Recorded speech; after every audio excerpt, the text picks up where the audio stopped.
घर में नहीं दाने और अम्मा चली भुनाने। आपने कहावत तो सुनी होगी दोस्तों। ये कहावत सटीक बैठती है पाकिस्तान के दोहरे रवैये के ऊपर। किसी समय बिलावल भुट्टो ने, पाकिस्तान के विदेश मंत्री बिलावल भुट्टो ने किसी समय एक आम जन सभा में कहा था कि चाहे हमें घास की रोटी खानी पड़े लेकिन हम परमाणु बम हासिल करके रहेंगे।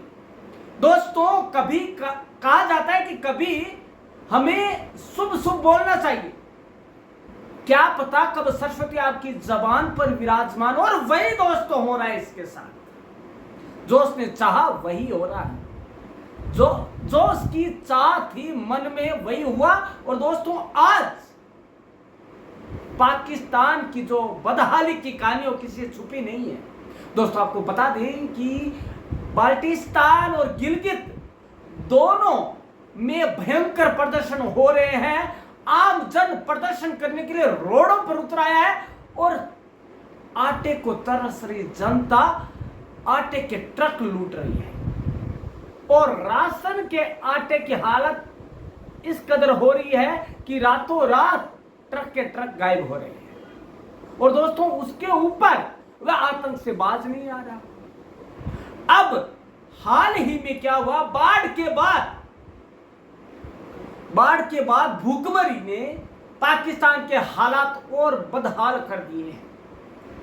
उसके ऊपर पहलगाम अटैक करना, जिसके फलस्वरूप भारत ने सिंधु जल संधि का जो समझौता था उसे भी निरस्त कर दिया और उसे सिंधु जल जो समझौता था उसके तहत सिंधु नदी का जल देना बंद कर दिया। उससे और हालत बदतर हो गए। बूंद बूंद को तरस रहा है पाकिस्तान। और दोस्तों, आपको बता दें, हालात इस कदर है कि महंगाई मुंह बाय खड़ी है। $1 बराबर 272 रुपीज है पाकिस्तान का, और ऊपर से कर्ज लिए जा रहा है। और कर्ज का उपयोग विकास में नहीं, डेवलपमेंट में नहीं, एजुकेशन में नहीं, अपने देश को सुधारने में नहीं, बल्कि आतंक को बढ़ावा देने के लिए किया जा रहा है।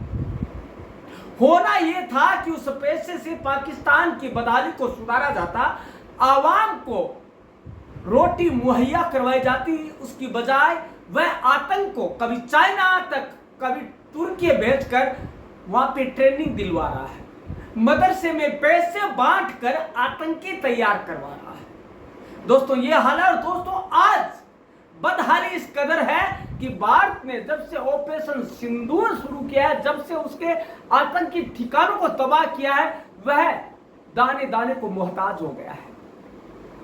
उसने सबसे बड़ी गलती ये कर ली कि भारत की देखा देखी उसने क्या किया कि डेलीगेशन तो भेज दी मुस्लिम कंट्रीज में देश भारत के खिलाफ समर्थन हासिल करने के लिए, लेकिन वही देश जो उसकी जाति और धर्म के हैं उन्होंने भारत का साथ देना मंजूर किया और कहा कि जब तक तुम आतंक को नहीं रोकते हम तुमसे बातचीत करने के लिए कतई तैयार नहीं है।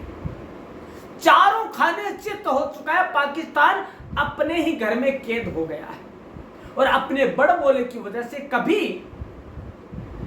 घास की रोटी के बदले परमाणु बम बनाने वाले ने आज परमाणु बम के बदले घास की रोटी खाने को मजबूर। घास की रोटी भी मुआयना नहीं हो रही है उसे। कभी आपने सुना होगा, अरे घास की रोटी ही जब बन में बिलावड़ो ले बाजे।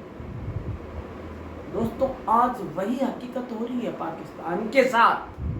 दोस्तों, उसके बाद इतना भी पैसा नहीं बचा कि वह घास की रोटी ही भी मैसर हो जाए उसे।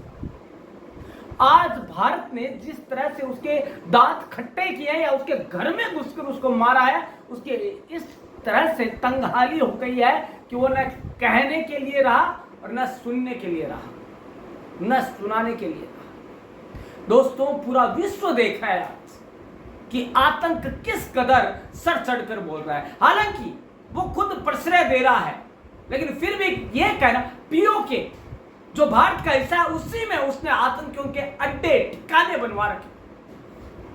दोस्तों आपको बता दें कि परमाणु संयंत्र तक भारत पहुंच चुका। उसकी जो सुरक्षा थी परमाणु बमों की, वहां तक पहुंचकर उसने लीक कर दिया उसको, लेकिन फिर भी हेकड़ी नहीं गई। लेकिन अब हेकड़ी गई है।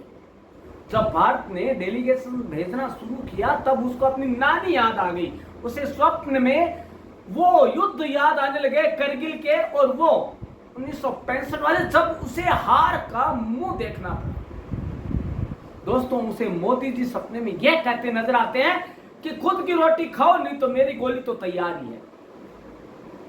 अब की बार यदि आतंक की थोड़ी सी भी गहमा गहमी हुई तो इसे युद्ध की चेतावनी माना जाएगा। यह भी उसे सता रहा है।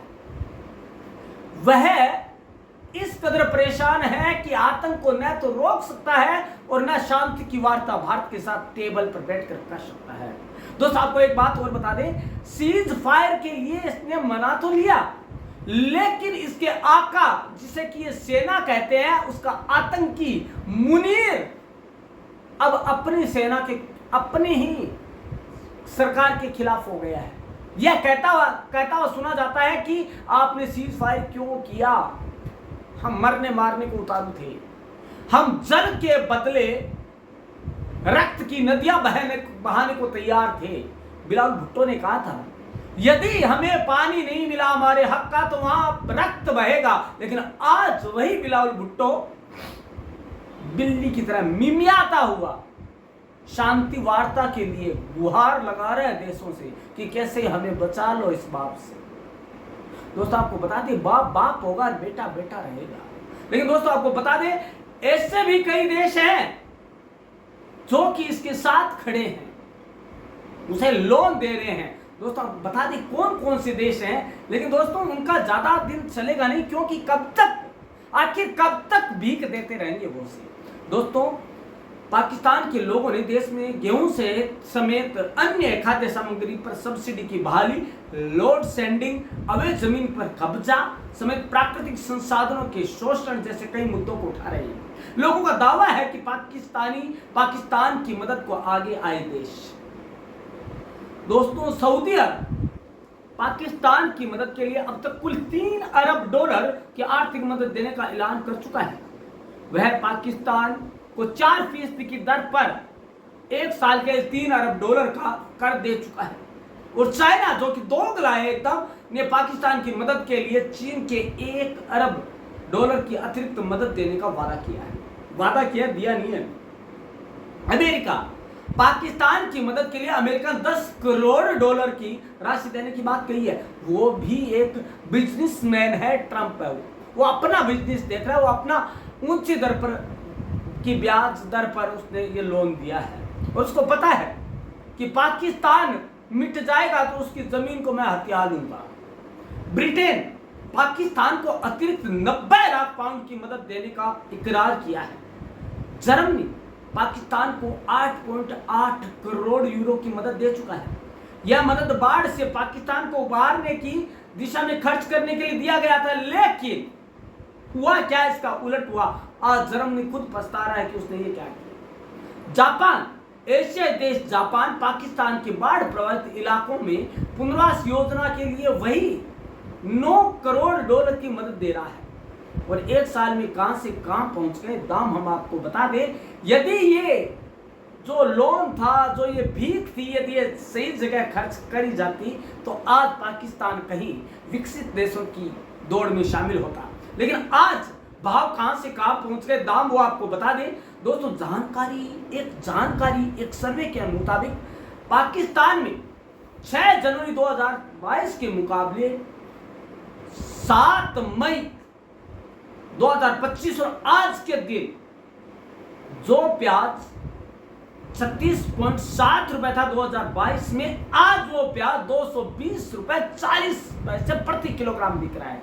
इससे अलग बॉयलर चिकन की औसतन कीमत 210 रुपए प्रति किलोग्राम से 383.5 रुपीज प्रति किलोग्राम हो गई है। नमक का दाम सबसे कम कम से कम हम चीज देखें, नमक रोटी खाने की बात करें तो जो नमक 32.9 रुपए प्रति किलोग्राम था 2023 में, आज वो 50 रुपए प्रति किलो में भी नहीं मिल रहा है।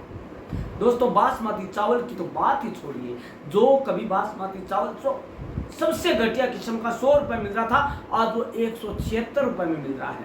इसके अलावा आपको बता दें, सरसों का तेल 374 रुपए 60 पैसे प्रति लीटर के हिसाब से था, वो आज 537 रुपए 80 पैसे प्रति लीटर के हिसाब से मिल रहा है। दूध के भाव तो सर चढ़ गए दोस्तों, 114 रुपए 80 पैसे वाला दूध आज 150 रुपए 70 पैसे में भी नहीं मिल रहा है। ब्रेड का पैकेट जो भारत में 15 रुपए में मिल रहा है, वो 90 रुपए में खरीदा जा रहा है, वो भी नहीं मिल रहा।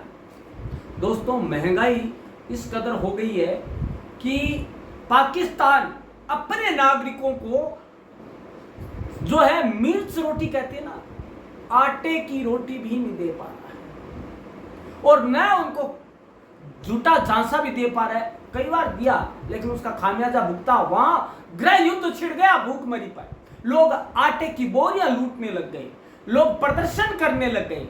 इससे ज्यादा और क्या हो सकता है दोस्तों। पाकिस्तान की निकल गई है हेकड़ी।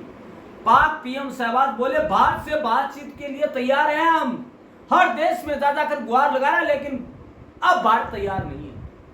अब भारत का एक ही है नारा, सारे आतंकवादी हमारे हवाले करो, पीओ के हमारे हवाले करो, पीओ के खाली करो, उसके बाद कोई शांति वार्ता होगा की बात होगी। दोस्तों यही होना चाहिए ऐसों के साथ। क्या पता शांति की वार्ता करने के बाद दोस्तों हर बार इसने अपना चेहरा, दोगला चेहरा दिखाया है।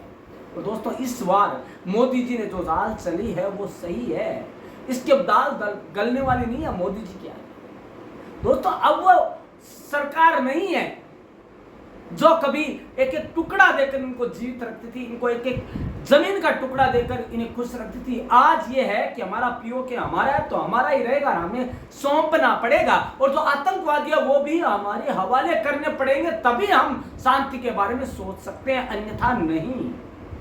दोस्तों आपको एक बात बता दें कि कोई भी बाप अपनी संतान को आगे बढ़ता देखना चाहता है, लेकिन बहुत दुख होता है जब वह गर्त में जा रहा हो, जब वह बदनामी बदहाली में हो, लेकिन करे भी तो क्या,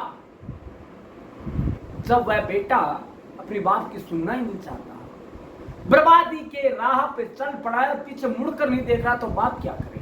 तब उसके लिए उसे हथकंडा अपनाना पड़ता है, उसे सुधारने के लिए। और दोस्तों वही है मुलाकात बात और लात, अब वही है। लातों के पुत बातों से नहीं मानते, वो लातों से ही मानेंगे। तो दोस्तों आप क्या समझते हैं, क्या पाकिस्तान की हेकड़ी निकली? नहीं निकली तो कैसे निकलेगी? आप अपने विचार कमेंट में जरूर दें, क्योंकि आप भी एक सच्चे हिंदुस्तानी हैं दोस्तों। हम अपनी बात को यहीं विराम देते, लेकिन इंतजार रहेगा आपके कमेंट्स का, और कल मिलते हैं इसी समय इसी चैनल पर एक नया तरोताजा टॉपिक लेकर। धन्यवाद।